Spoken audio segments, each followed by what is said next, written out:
Okay, Yuri says I can start. Well, hello, everybody. Good morning. GDG, Santo Domingo. Hola. It is great to be with you all.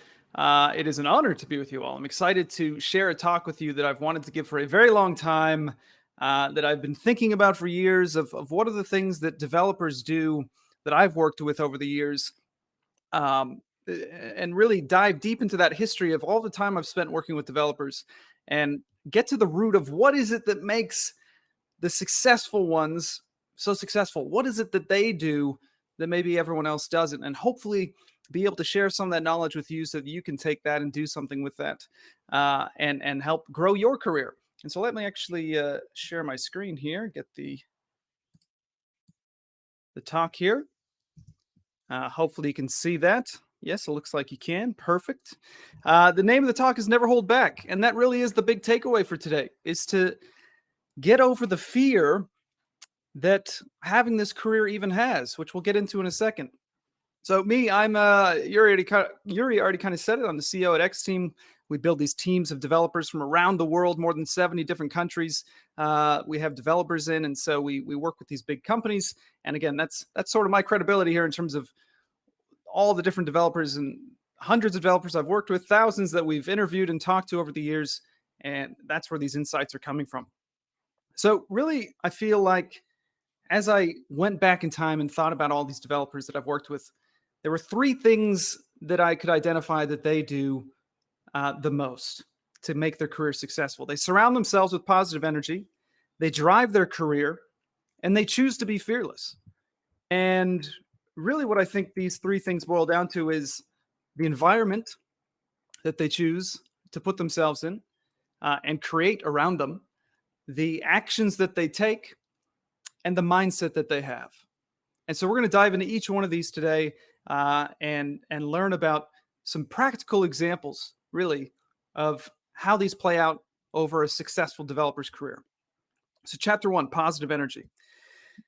Now, success, what I found, has come fastest to those developers who surround themselves with positive energy, who create positive energy around themselves, who um, choose to surround themselves with this energy and create this energy that helps their team succeed, that helps them succeed, and all of that becomes success in your career.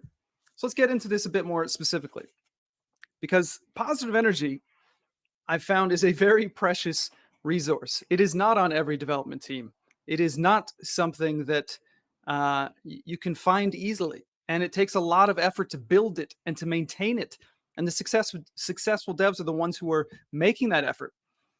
And the challenging thing about positive energy is it takes very little effort to destroy it. If you've ever been in a room with someone who is very negative, it doesn't matter how many of you are in the room, that person sucks out all of the positive energy. And so because it takes so much effort to build it and to maintain it in a team, that's why it is such a precious resource, and why not every developer is successful, because they're not all surrounding themselves with that energy. And what kills positive energy and dev teams is teams that choose to put empathy last, as opposed to what generates positive energy and keeps great teams alive is when they have a mindset of empathy first. And empathy, again, means choosing to not assume the worst always, to see the good in a situation and start with trust, and to start with not assuming the worst again. So let's dive into this deeper. You know, it's situations like when one of your teammates isn't delivering. It's situations like when your boss is being a jerk, or when a project manager is asking you, "Hey, when's that going to be done?" Or when DevOps isn't responding after they just broke prod and you're having an anxiety attack. It's when QA misses that major bug that just got deployed and is now on prod. It's when the CEO is complaining about those 2 pixels that you missed in setting something up on the front end. You know, it's when you're reviewing a pull request with a ton of bugs in it and you don't want to have to deal with that. All of these situations, you can come at them with frustration, or you can choose empathy first. And so what I'm saying is to not assume, that in any of those scenarios, let's take, reviewing a pull request with a ton of bugs, right? What I'm saying is successful devs don't assume that that person is actively trying to make their lives worse. They didn't spend all day coding, intentionally coding bugs so that you would have to go through that PR and have to spend a lot of time fixing their errors and all of these things. More likely, they just have not been taught how to do the things that you know. And so if you come at it with frustration, all the positive energy of your day is gone. And now you're just frustrated and burned out from having to deal with this person. As opposed to coming at it with empathy first, saying, this is an opportunity for me to help this person. This is an opportunity for me to make our team better. This is an opportunity for me to help elevate this person's skills. And in doing so, everything around us gets better. Great teams make the difficult choice to be a team every day. Let that one sink in, because I say difficult choice because it is an incredibly difficult choice to continue to choose empathy, to continue to choose positive energy. And this is what successful devs do. They make the very difficult choice to not constantly get frustrated with each other every single day. And so your goal in becoming successful is really about, how can I protect the positive energy on my team? Because negativity is going to be infectious, especially if you're on a remote team. Like Yuri said, we primarily work as remote teams, or 100% remote teams. And empathy is way harder as a remote team because you're not seeing each other all the time. You're not seeing each other working. You're not seeing each other, the effort that each person is putting in. You're not seeing their emotions or things that they might be going through in their lives. All these different things. It's all coming through text, and you can't really read the emotions that people might have. And that negativity spreads much faster in a remote environment because you're just sitting at home in your four walls, and you have all that you're thinking about once you see something negative on Slack is, oh my gosh, negative, negative, negative, negative. You're not thinking about anything else because you're not surrounded by anything other than whatever you see in Slack. You're not surrounded by human beings in an office who might be generating positive energy. You're surrounded by whatever you just saw on Slack. And so empathy is much harder in a remote team. And this is why it's so important. So a pro tip is actually, if you catch negativity, successful developers never let that sit longer than a few hours. They get in there and they try to turn a negative situation into a positive one. So keep that in mind as well. Now, positive energy, what I realized looking back over the years is that it comes from developers who choose to protect optimism in their team. Protect optimism, protect hope, protect hopeful thinking. And so common phrases you might hear on a dev team are, this code base is a total disaster. What are we doing here? This is just junk. Everyone keeps putting in spaghetti code and making this worse and worse and worse. This release process that we have is a total nightmare. I can't believe how many bugs we keep putting into production. No one in product cares about automated testing. I keep pushing for automated testing and no one cares about it.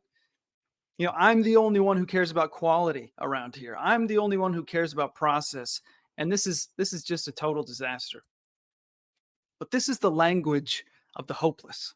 This is not the language of successful developers. These are thoughts from burned out minds that have given up, and they've tried so many times to push things forward that they just want to watch the world burn. And it might not even have been on your team. They might have been doing it for 10 years prior. And all of that unsuccessful attempts of making any change has burned them out. And now they just want to watch the world burn. But that's not what successful devs do. Leaders, aka successful developers, take responsibility for what happens next in any negative situation. This is a great quote from a guy from Microsoft. Leaders take responsibility for what happens next. What does that mean? That means when the code base is crap, you can complain or you can do something about it. You can complain or you can do something about it because what leaders take responsibility for what happens next.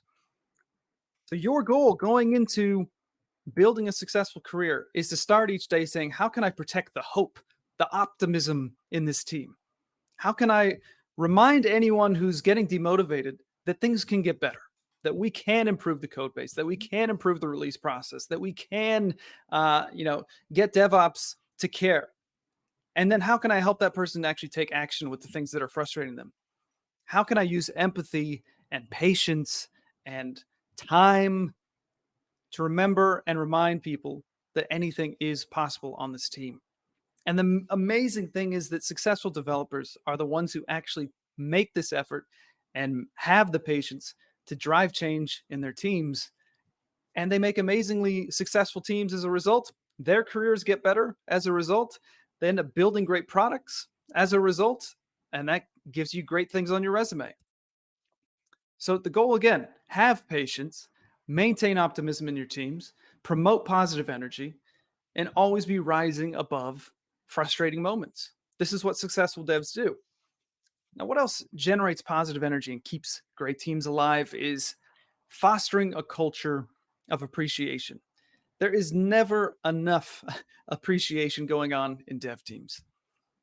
And a big reason for that is because we don't schedule time to do it. We don't remember to do it. We might actually appreciate our team, but we're not making the time and the effort to actually show that appreciation. What we do in X Team actually is every 2 weeks, we prompt every developer to take a moment to appreciate people. We even have a currency in our company that you can give, coins to your fellow teammates as a way to say thank you. And they can spend that on cool things like what I'm wearing here.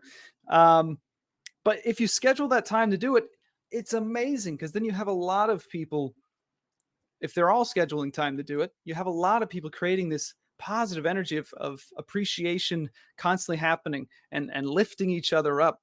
And that creates an amazing environment that makes you feel inspired and motivated and wanting to keep growing, wanting to keep helping your team, wanting to help your team succeed. And again, the more your team succeeds, the more that your career succeeds, the more that you start building great things that make your CV look even better. And try to appreciate someone right when you witness it. If you're on Slack or on a meeting, do it right when you witness it. Don't wait. Don't wait until the end of the year. Don't wait until the end of the month. Do it right when you see something great happen. For example, if you ever hear in your mind, wow, I like how they did that. Be on the lookout for moments like these and recognize that person when you see it happen. For example, Jose's docs are really comprehensive and they're easy to follow. Kudos to Jose. Put that in Slack somewhere. Put that in a call. Or Crystal's pull request was perfect. I'm really impressed by the attention to detail she did. Great job. If you think these things, don't hold them in. There's a weird, we're going to get into it later, but there's a weird fear that many developers have. And even things like appreciating each other, they're afraid to do. There's nothing too small to celebrate, I promise. Why? Because it creates positive energy, and positive energy makes everyone's careers better. What else helps generate positive energy? Emojis, especially in a remote team. Emojis are very powerful. For example, there's a big difference between the sentence sure and sure with a nice blob thumbs up. There's a huge difference there in the energy that you're putting into your team. The first one sounds pretty mad. The second one sounds like this person's on my team. And that's the thing. It sends emotional signals to your team that you're on the same team.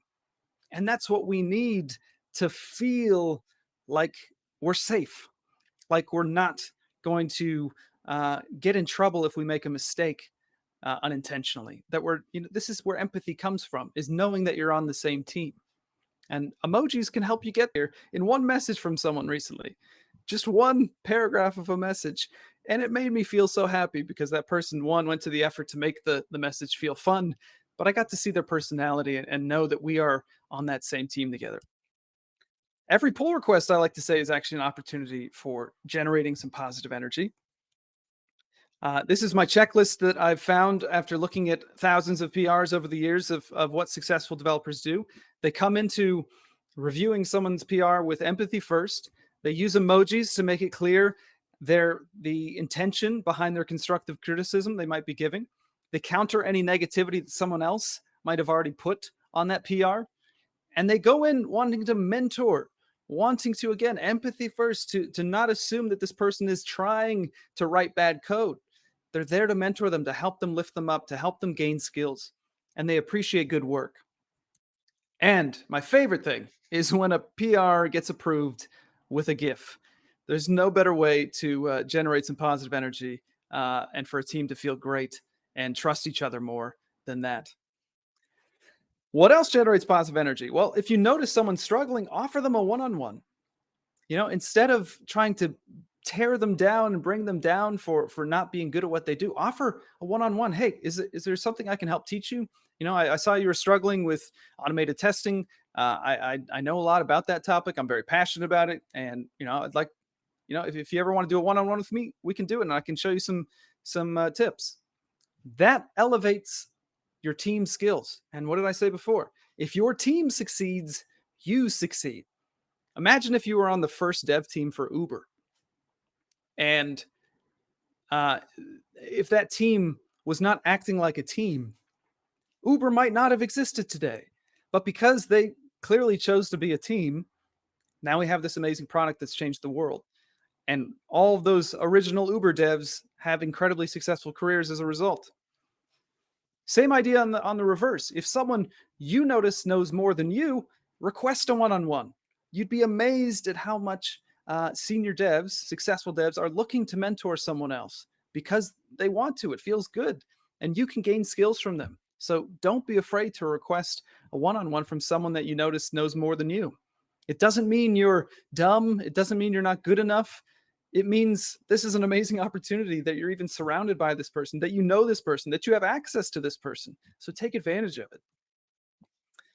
Maintaining a public journal also really helps keep your team feeling part of the same team. We do this in Slack, so you can make a journal, call it Ryan's journal, and invite your teammates to it, and just document your process throughout the day. It's not just saying what you did today, but it's showing them all of the different things that you're going through. For example, if you look at the bottom here, Josh is mentioning that he wants to look into trialing something out with DevOps, and that sparked a conversation. So it allows you to collaborate with your team more often as you're posting your thoughts throughout the day of things you might want to improve in the code base. And it allows you to start working together more rather than living in these little silos, especially as a remote team. So publicly journaling is very good. Delivering demos often is very good. It's a great way to show all of the great work that you're doing, but also to show that you're making progress. I think one thing that kills empathy is someone who sits in a silo, rarely ever sends updates to their team, and is just kind of in the dark all the time, and then might eventually throw out a pull request for someone to review, but you never really hear or see anything from them. But if you're demoing your work often, people assume then that, oh, this person's actually working and adding value to the team, and this is someone I can trust, and I'm going to have more empathy. I'm not going to assume that that person is slacking off. I'm not going to assume that that person is maybe not a great team player. Helping people see your progress and documenting that progress is a very good thing to do to build team trust. And so all of these things, these practical examples I'm giving you, all of this positive energy, it adds up. It creates the environment that your team needs, like I talked about with Uber, to create successful products. And it creates the environment that your manager needs to maintain great morale. So when it comes time for giving out raises, for example, he's going to be looking for the people who are helping him maintain morale. That's, again, making your career successful. But it creates the environment that you need to stay motivated to actually build a successful career. Imagine if you choose frustration every single time on all of those scenarios I talked about. You'd be so burned out. You just want to watch the world burn. You have no interest in building a successful career. You don't have the energy or the motivation. And so your success is really dependent on your mental health. And a lot of people don't think about this. They think, I just need to slave away. I need to code every day. I need to go to work every day, and then I will have success. But really, success comes from having the right environment, the right mental health, the right approach to building a career. And your mental health is dependent on your environment. And your environment needs to have positive energy in it. And so all the things I've talked about are ways that successful developers generate that positive energy and build that environment. And so please protect the positive energy that you have in your team like the precious resource that it is. All right, that is chapter 1, positive energy. That is the environment that successful developers surround themselves with. Let's get into chapter 2. Let's drive your career. And really, this chapter in a nutshell is that successful developers eventually reach a point where they stop expecting their career to just take off on its own. For example, with the positive energy chapter, they eventually realize I need to create the right energy for me to succeed in. I'm not going to wait for the perfect environment to magically happen. I'm going to stop expecting others to drive my career for me. And so this is really what this chapter is all about. Stop expecting, for example, recruiters to magically send you great offers every day just because you exist in the world. Stop expecting your boss to give you that giant raise just because you show up every day and you work hard. Stop expecting everything to be handed to you in your career. This is such a huge pivot that juniors to seniors to successful devs make, because you and you alone are the driver of your career. Now, this isn't a driverless car from Uber that you're in. You are the driver. And it is up to you what happens next. Remember what our friend from Microsoft said. Leaders take responsibility for what happens next. Same thing applies in our careers. So, let's start with some examples on the topic of getting hired. For example, why is your LinkedIn empty and never selling your success? Why is there's no bullet points? There's no success that you're selling about yourself, and you expect recruiters to send you offers? Why don't you have a portfolio showing all of the great work that you've done so far? Even if you're a junior and you only have side projects and small sites or whatever, have something, have a portfolio to showcase and sell yourself. Why did you say on that last interview that your last job's team were terrible developers? You sound like someone who's definitely not going to bring positive energy to my team. Why was your face in total darkness in your interview? Why couldn't we even see you and build empathy and build a connection with you? Why was your room a total mess? How are we supposed to trust that you're going to maintain a clean code base? Why did all we hear in the background noise was the sound of constant construction? Why did you not have the professionalism to actually find a quiet place to have the interview? Where were your clothes?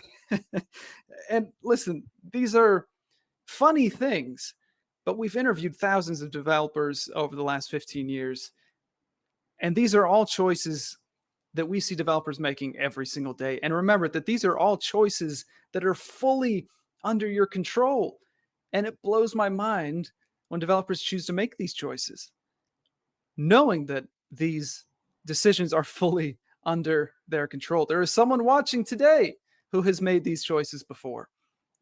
And I'm telling you, you don't have to do that because you drive your career. No one else does. You're in the driver's seat. You are determining what happens next.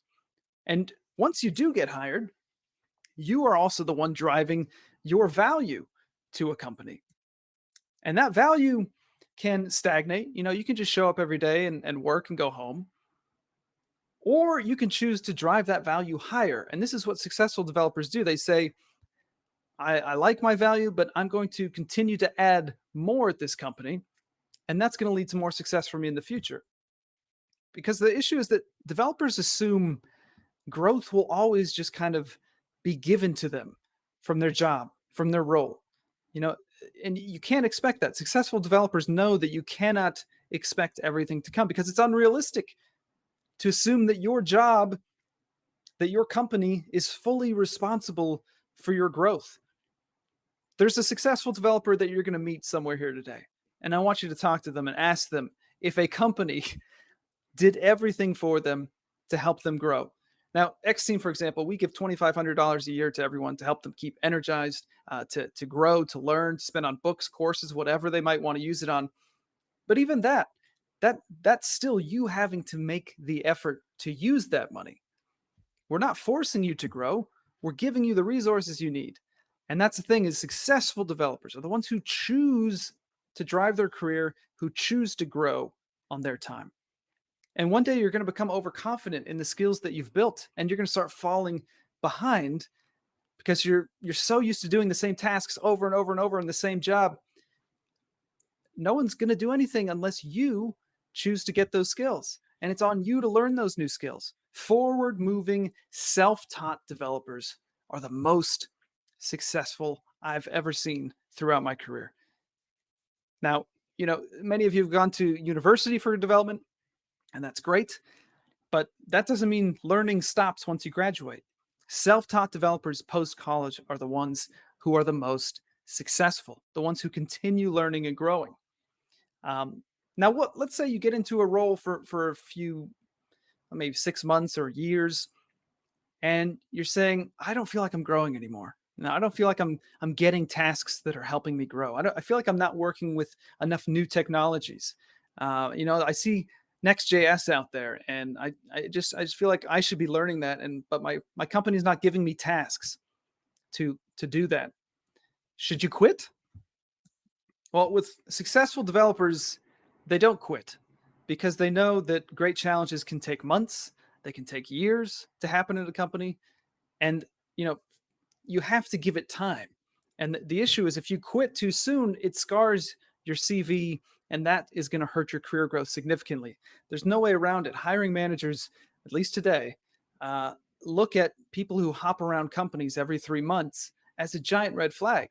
That means that person is either not a good developer and they keep getting fired, or it means that person is constantly getting bored or constantly having crazy expectations from the role and never giving that role a chance to turn into something, to turn into a great challenge, because it can over time. And successful developers know to stick around and invest in a good place. Now, obviously, if there's horrible negative energy there and there's no hope, maybe it's a place to leave, but definitely give it a shot.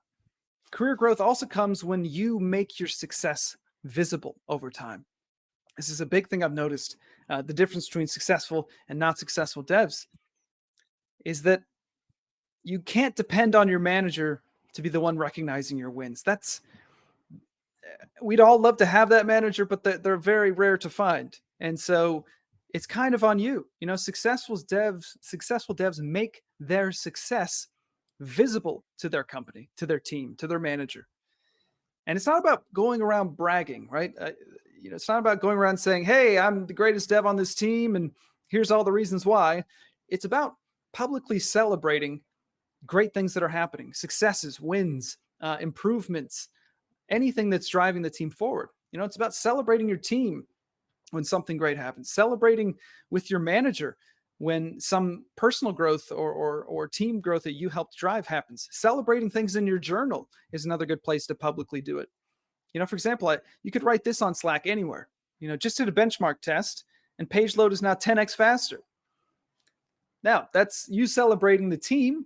And, even though you were the one who was driving that, you're celebrating it as a team, that this is a great thing that's happened. And people are going to notice that, and they're going to celebrate it together. And it's going to create and promote positive energy, and it's going to drive your career forward. There's literally no downside to celebrating good things happening with your team and doing it in public.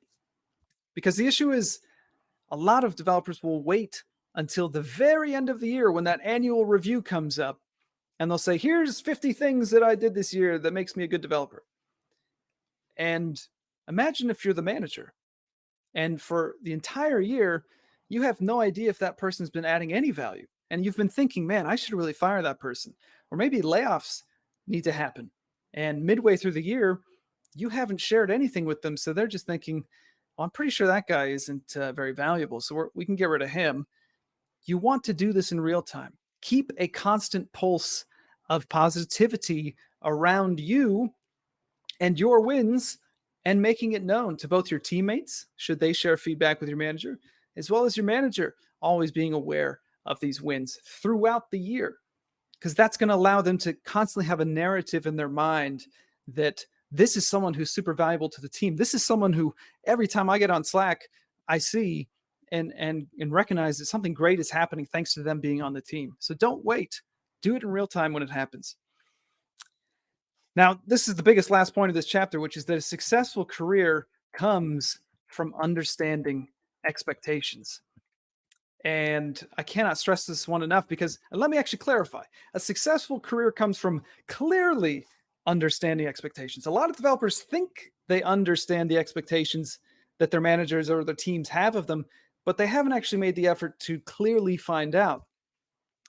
And again, few devs ever ask their manager when they start, what does it take to succeed on this team? What does success look like? What do you want me to be doing to make and drive this team forward? What is the expectations here? And one thing I like to say is ask your manager for a personal README. Most of them won't have one, but you can, Google it, personal README, and send it to them and say, I'm just looking for the answer to these questions. For example, what's the best way to communicate with that manager? What are the things that manager would love to be able to help you with, and that you can feel safe coming to them to ask for, so you don't have that fear of reaching out? What are the things that frustrate them? What are the things that are going to allow you to communicate in the way that they want to be communicated to? So, for example, understanding what communication is just one piece of expectations. What communication is expected of you, and what does that mean? How frequently should you be writing updates on Slack? Or what should those updates always must include?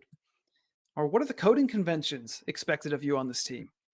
Or what are pull requests supposed to look like on this team? There's 100 different questions of expectations for you to be seeking. And that's what true senior successful developers do, is they seek those expectations from day one.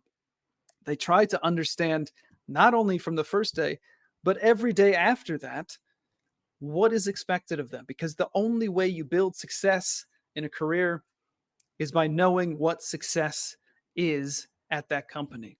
That's how you drive forward, by understanding what's actually expected of you. Please, please, please start asking these questions. Go back today after you're done this conference and start asking your manager just to re-clarify that you understand the expectations that they have. And when you meet their expectations, the amazing thing is they're more willing to meet yours. So many developers will complain, for example, about all of these frequent meetings that people will put on them. And the reason people schedule frequent meetings is because you aren't meeting their expectations. And that's the amazing thing, is that if you simply met the communication expectations that they have, they wouldn't feel the need to get you on a call every day to ask you about what is new. Often that's the case. And great teams are found at the intersection of expectations. Your manager's expectations, or whoever product's expectations, and your expectations for what you want out of the team and what will help you grow and succeed. And when those intersect, great teams emerge. It's an amazing thing to see. All right. And with that, we're going to go into the final chapter, the most important of them all, the most important ingredient of a successful developer. And once again, it's a choice, and it's a mindset that you can choose to have. So let's dive into this. Because there's nothing that holds back developers from success more than fear, which is a weird thing, right? Everyone wants success in their careers. And why would we be afraid to have success when it's such a great thing? And yet, this is the biggest challenge I've seen among developers for so many years. And unfortunately, it's thanks to companies that instill that fear in you. It's these very, I don't know the best way to describe it. It's not necessarily corporate, but we make stories in X Team. We have X Team lore. We have our own cinematic universe, and we have this company called Shadow Core that we've created. And Shadow Core represents these companies that really bring their employees down to a level that has them in so much fear that they can get them to do whatever they want. And what they end up doing is creating developers who are just terrified to do anything without being told to do it. And I see this all the time. with sometimes new hires that we bring in. They're so afraid to do something without being told to do it. And in reality, though, the most valuable, successful developers are the ones who actually take charge, who have no fear, who adopt what we call the KMF mindset, the keep moving forward mindset. Devs who are driving projects forward, who don't wait in a corner for a project to move forward, who don't wait to be told what to do. I do this experiment all the time where I'll hire 4 developers and I'll choose 1 or 2 of them that I'm going to keep in a trial period, for example.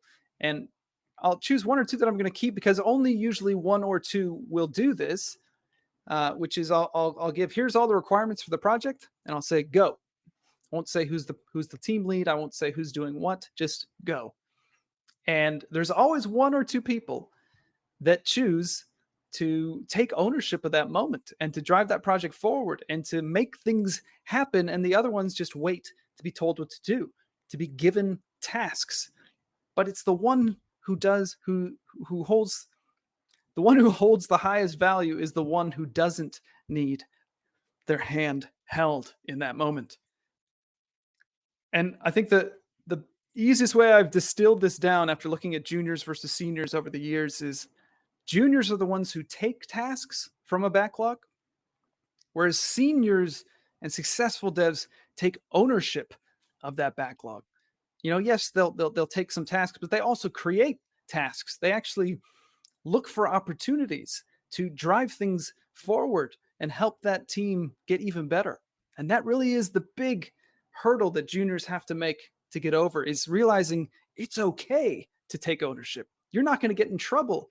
You're not going to get fired for showing that you care, for wanting to drive the project forward.